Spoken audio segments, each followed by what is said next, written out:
Dan, you got the money. Okay. I got a few, Bob, yeah. Okay.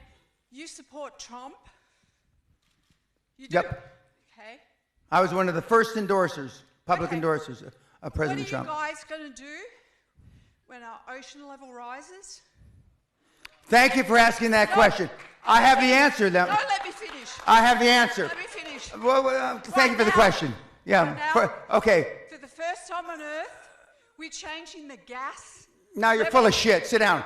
I'm going to answer you. I'm going to answer. Just shut up and sit down. No way. Sit down. No. I got to finish my question. I'm going to answer global warming. All right, finish the question, then answer. It's changing on Earth, and it's changing to CO2. What do you people with the money, what are you doing about this? Because I'm going to tell you right now. No, I've got children. I've got 21, 23-year-old children. And what's their future with you people with money? You talk about money all of the time. Okay. Sit down, please. Sit down, please. In the front row. Excuse me. In the front row. Please sit down. Okay, you've asked your question. Thank you very much. Okay, I'm gonna answer. Excuse me, ma'am. Will you please sit down? Please. Thank you. That's okay. Please sit down. Let him answer. Okay. In 2011, my wife and I were in Antarctica, renewing our vows. For most of you that don't know, Antarctica's on a mountaintop.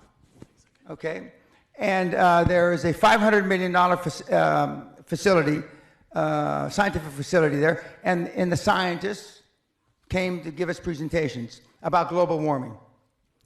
And they had cores of ice that they had drilled. They had drilled 4,000 or 5,000 cores, and they only brought 15 or 20.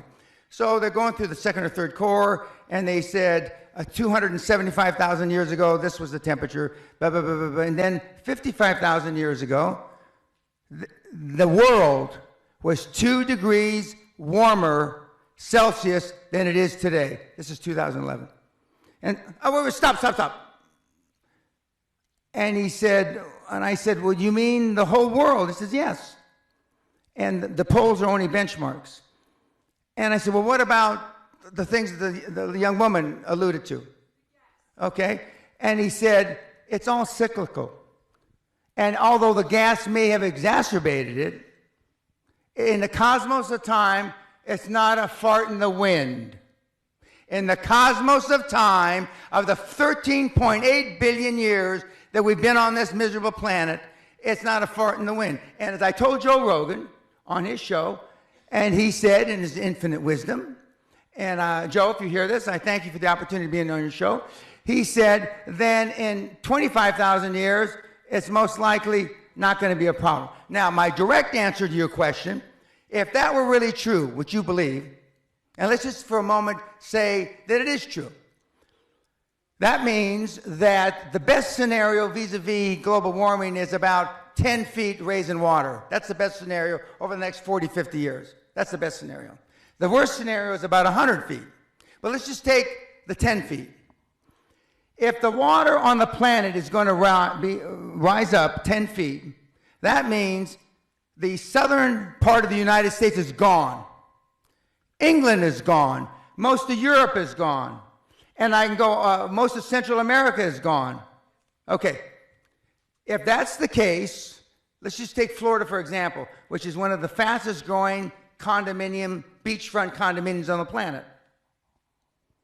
In the prospectus, when you invest, there should be, in the footnotes, if global warming is for real, they won't put it that way, global warming happens and water rises 10 feet, this investment you made is fuck all.